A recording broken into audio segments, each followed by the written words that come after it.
Alors je voudrais commencer cette vidéo par une citation qui vient du livre de Ryan Holiday, L'obstacle et le chemin. Dans notre quotidien, nous ne nous contentons pas de gérer les choses telles qu'elles se produisent. Nous plongeons systématiquement dans ce qu'elles signifient, si elles sont justes ou pas, ce qui se cache derrière, ce que font les autres. Puis nous nous demandons pourquoi nous n'avons pas l'énergie pour bien gérer nos problèmes. Ou alors nous nous énervons, ou bien nous sommes impressionnés parce que nous y avons trop réfléchi. Alors que si nous nous étions simplement attelés à la tâche, nous aurions sans doute déjà terminé. Et quand j'ai lu cette phrase hier, j'ai voulu la partager sur Instagram parce que je la trouvais vraiment géniale. On a souvent tendance en tant qu'être humain à se focaliser sur des choses qui finalement se posaient des questions qui dans tous les cas ne vont rien changer, alors que si on passait à l'action dès le départ, souvent on réduirait d'une façon incroyable le temps qu'il nous faut pour passer les obstacles. La réalité, c'est que les obstacles, qu'on les ait choisis ou non, dans la vie, ils vont se produire. Si on ne les a pas choisis, c'est par exemple votre copain, votre copine, votre mari, votre femme qui vous quitte, votre patron qui change et le nouveau patron qui vous aime pas, ou alors des obstacles parce que vous avez ce truc que vous voulez vraiment, vous voulez l'atteindre, cet objectif, et derrière cet objectif, il y a cette vision, et en avant de cet objectif, il y a justement cet obstacle. Alors il y a une question que je voudrais vous poser aujourd'hui, et je voudrais que vous preniez juste quelques secondes pour y répondre. C'est une question importante. Juste avant de vous poser cette question, je vous rappelle qu'aujourd'hui, c'est le dernier jour pour accéder au pack Premium Habitudes. Donc, c'est mon grand pack sur les habitudes avec notamment la formation Tenir ses bonnes habitudes. Donc, chacune des 3 formations est vendue entre 147 et 297 €. Donc, si on les prend séparément, la totalité du pack vaudrait plus de 500 €. Jusque ce soir, puisque les conditions spéciales se terminent ce soir, vous pouvez y accéder pour 99 €. Donc, vous avez tout le détail dans le lien dans la description ou sur la fiche juste ici. Alors cette question que je vais vous poser, c'est par rapport aux obstacles que vous avez déjà eus, qu'est-ce qui vous retient de les passer? Qu'est-ce qui retient d'aller au-delà de ces obstacles dans la plus grande majorité des cas? Et si on y réfléchit bien et si on est honnête avec soi-même, dans la plupart des cas, ce qui nous retient de passer un obstacle, c'est la peur. C'est simplement la peur. Et vous pouvez juste faire ce petit test, et je vais même faire ce petit test en même temps que vous maintenant tout de suite, c'est de se demander si pendant un mois, imaginons que je sois un génie ou que j'ai une baguette magique, si pendant un mois, je pouvais enlever cette sensation de peur. C'est-à-dire que j'ai plus peur, quoi que je fasse, je n'ai plus peur pendant un mois. Qu'est-ce que vous feriez pendant ce mois qui vient? Moi, je vais juste y réfléchir maintenant, je ne vais même pas couper la vidéo, je vais simplement y réfléchir et je vais vous laisser y réfléchir pendant 15 secondes.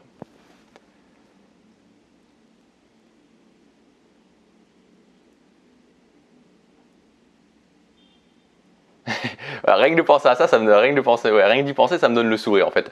Voilà, alors j'espère que vous avez fait en même temps que moi, que vous avez justement cette idée, et on s'aperçoit en faisant ça honnêtement que peu importe le niveau où on est, peu importe les succès qu'on a déjà eus, il y a toujours des peurs qui nous retiennent de passer ces obstacles qui se mettent justement devant nous et ce qu'on voudrait atteindre ou les choses qui nous arrivent dans la vie et qu'on n'a pas forcément choisi. La peur, c'est quelque chose d'assez fascinant, c'est l'une des sensations les plus, les plus éprouvantes qu'on peut ressentir en tant qu'être humain.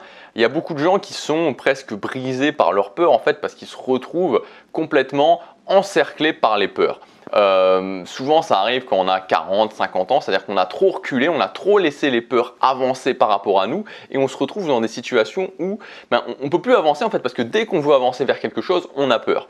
Moi j'ai pu expérimenter ça, alors j'ai eu de la chance ou pas de chance, je ne sais pas trop, j'ai pu expérimenter ça très tôt dans ma vie parce que sans quasiment rien faire, sans vraiment l'avoir choisi, j'avais très jeune des très grosses peurs sur pas mal de choses, comme des peurs qui étaient vraiment dans le quotidien en fait, j'avais vraiment cette peur de voyager. On voyage pas au quotidien, mais c'était plus au-delà du voyage, la peur de sortir de chez moi pour une longue durée. Donc quand j'ai grandi, ça s'était un petit peu transformé, c'était vraiment sur la peur de partir 2, 3, 4 jours, une semaine. Mais quand j'étais jeune, c'était quasiment vraiment sur le fait de partir ne serait-ce que pour aller à l'école le matin. Et l'autre peur que j'avais aussi, qui était vraiment très très handicapante, c'était le fait de parler de parler aux gens en fait, tout simplement de parler aux gens, d'être dans des environnements sociaux. C'était extrêmement handicapant et donc très vite ça m'a mis face à cette situation de comment faire pour aller au-delà de ces peurs, parce que si je m'étais pas posé cette question-là, si j'avais pas réussi à aller au-delà de ces peurs-là, ce qui se serait passé, c'est que je sais pas, je serais resté dans mon cocon, je serais resté comme ça, complètement, enfin sans pouvoir vivre la vie que je voulais vivre. Et parallèlement à ça, je trouve qu'aujourd'hui dans notre société, il n'y a pas du tout ce message qu'il faut aller au-delà de ses peurs. On n'entend pas ce message de se dire qu'il va falloir combattre ses peurs, que petit à petit il faut vaincre ses peurs, que petit à petit il faut réussir à les maîtriser, à les apprivoiser, parce qu'en fait ce qui se passe c'est que si vous voulez, derrière chaque peur, il y a ce qu'on veut en fait. C'est ça le côté presque sadique, le côté presque sadique des choses, c'est que derrière, peu importe ce que vous voulez, peu importe les choses que vous voulez vraiment, je ne parle pas des petites choses qu'on peut vouloir, je veux m'acheter ça, je veux m'acheter ça ou je veux m'acheter ça, non, je parle vraiment des trucs qui vous tiennent vraiment à cœur. Ce que vous voulez vraiment, que ce soit transformer votre physique, que ce soit avoir la liberté financière, que ce soit rencontrer quelqu'un qui vous convient vraiment, que ce soit déménager, que ce soit trouver un boulot qui vous plaît vraiment, derrière chacune de ces choses, et c'est sans exception, c'est sans aucune exception, vous allez rencontrer une peur. Donc en fait, il y a la peur qui pourrait être considérée comme un mur, et derrière le mur, il y a le cadeau, il y a la récompense, il y a le truc qui va vous faire dire « Waouh, je suis fier de moi ». Donc le prix à payer pour être fier de soi, le prix à payer pour atteindre ce qu'on veut, c'est de réussir à escalader ou de détruire le mur et de pouvoir ouvrir ce cadeau et de pouvoir savourer la récompense. Alors dans cette vidéo, je voudrais vous donner 2 conseils qui sont extrêmement simples, pas forcément faciles à mettre en place, mais qui sont vraiment simples et qui vont vous permettre, si vous les mettez en place, de littéralement dynamiter vos peurs. Le premier conseil, c'est que, et ça il faut vraiment le comprendre, c'est que la peur se nourrit d'une chose, le carburant essentiel de la peur, c'est le temps. C'est-à-dire que plus vous laissez du temps, plus vous repoussez, plus vous dites « Ok, j'ai peur », et moi ça m'est arrivé plein de fois, croyez-moi de faire ça et ça m'arrive encore, plus vous repoussez, plus la peur va grandir. Plus la peur petit à petit grandit, et donc va être compliquée et douloureuse à gérer. Et ça, c'est une règle immuable, c'est que c'est vraiment, et souvent on s'en rend pas compte, c'est vraiment le carburant numéro 1 de la peur, c'est le temps. C'est-à-dire que si vous avez un appel à passer, par exemple, vous avez un appel à passer, que ce soit pour quelqu'un, je sais pas, pour un entretien d'embauche, ou un appel à passer pour trouver un client, ou un appel à passer parce que vous voulez, je sais pas moi, avoir un rendez-vous avec une fille ou avec un mec, et que ça vous stresse vraiment. Cet appel, si vous vous levez le matin, vous savez que vous avez cet appel à passer. Si vous attendez la fin de la journée, je ne vous raconte pas l'état de nerfs dans lequel vous allez être à la fin de la journée. Alors que si vous, le matin, vous vous levez et boum, directement vous passez l'appel, vous ne réfléchissez pas, je me lève, bam, je passe l'appel, ben voilà, la peur sera beaucoup moins grande. Donc le carburant de la peur, c'est vraiment le temps. C'est un petit peu l'exemple du feu. Vous savez, le feu, ça brûle parce qu'il y a de l'oxygène. S'il n'y avait pas d'oxygène sur notre planète, il n'y aurait pas de feu. C'est pour ça que notamment, je ne suis pas un pompier, je ne suis pas un expert en feu, mais que pour certains types de feu, on va mettre une couverture dessus parce que ça va étouffer littéralement le feu. Pourquoi ça l'étouffe? Parce qu'on enlève le carburant du feu qui est l'oxygène. C'est la même chose avec la peur, c'est-à-dire que la peur, si vous enlevez le carburant de la peur, vous allez étouffer littéralement votre peur. Donc dans tous les cas, le fait de se dire ok, je vais repousser parce qu'il y aura plus d'éléments, que je serai plus préparé, que ce sera plus simple, etc., ça ne fonctionne pas, ça ne fait simplement que grandir votre peur. Plus vous attendez, plus la peur va grandir. C'est pour ça qu'il y a des gens qui n'ont pas affronté des peurs pendant 5 ans, 10 ans, 15 ans, 20 ans et qui se retrouvent avec des monstres et qui sont excessivement compliqués à gérer, alors que s'ils l'avaient fait bien plus tôt, ça aurait été beaucoup plus simple. Donc premièrement, c'est le temps. Moins vous laissez de temps, plus vous agissez rapidement tout simplement, et plus la peur sera simple à gérer. La deuxième chose, c'est le principe de la désensibilisation. Ça va être quoi en fait? Ça va être simplement de se dire ok, ma peur, je vais la découper en peurs moins importantes. Alors l'exemple que j'aime bien prendre, c'est quand je me suis dit ok, il faut un petit peu que je me reprenne socialement, et je me suis dit je vais aller trouver des filles dans la rue.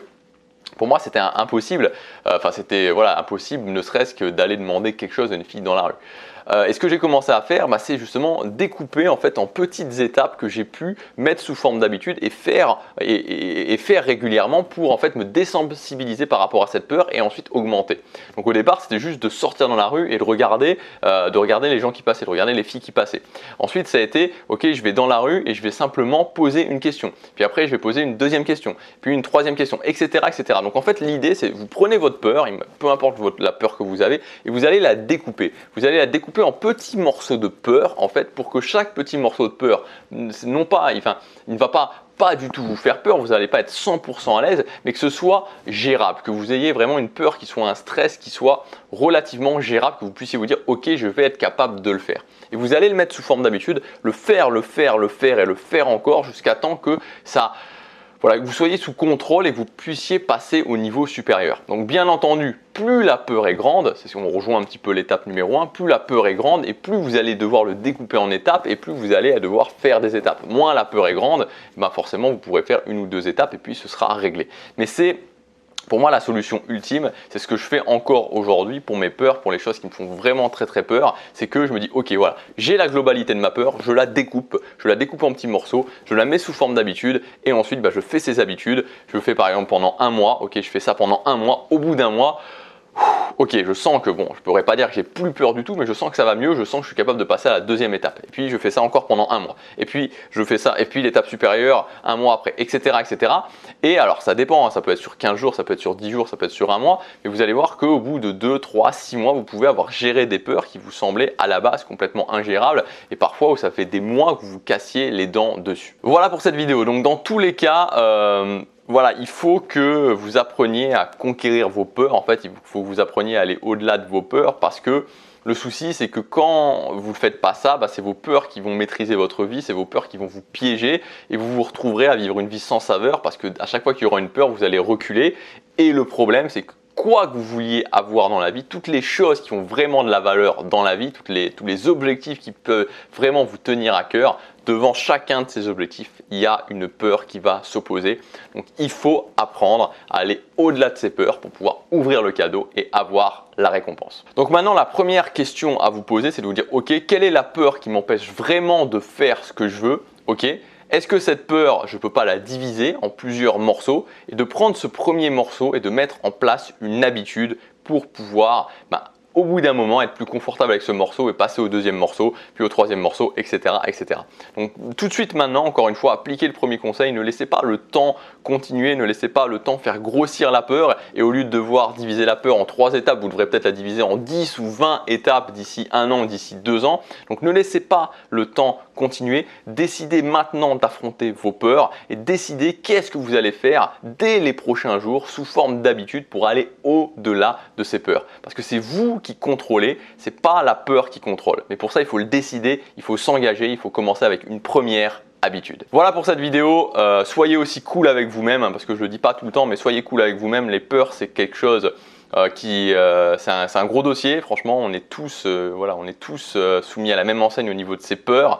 Dès qu'il y a quelque chose qu'on veut faire qui est important pour nous, il y a une peur derrière. Donc engagez-vous, faites-le, mais quand vous échouez, soyez cool avec vous-même. L'important, c'est pas de réussir ou d'échouer. L'important, c'est de continuer et de revenir à la charge dès le lendemain, de revenir au combat, de continuer à faire ce que vous avez à faire dès le lendemain, même si vous avez eu un échec. Pour ceux qui veulent aller plus loin, pour ceux qui veulent commencer à mettre en place des habitudes, parce que pour pouvoir justement mettre en place des habitudes qui vont vraiment vous challenger émotionnellement, comme des habitudes pour aller au-delà de ces peurs, c'est déjà bien d'être capable de mettre en place des habitudes qui sont moins challenging émotionnellement. Donc vous pouvez accéder jusque ce soir au pack Habitudes Premium avec ma grande formation sur les habitudes qui s'appelle Tenir ses bonnes habitudes, la formation Designer son quotidien pour reprendre complètement en main votre organisation. Ça tombe bien parce qu'il y a bientôt le mois de septembre qui va arriver, donc c'est vraiment le bon moment. Et la formation Restart 2018 pour terminer votre année sur les chapeaux de roue. Il reste encore 6 mois pour cette année, donc il y a encore largement le temps d'atteindre vos objectifs, en tout cas de vous en rapprocher un maximum. Donc c'est ce qu'on va faire avec cette formation Restart 2018. Donc vous avez toutes les infos dans le lien dans la description sur la fiche juste ici. Vous pouvez y accéder pour 99 € au lieu de plus de 500 € jusque ce soir. Moi je vous dis à demain, passez à l'action, chaque jour compte.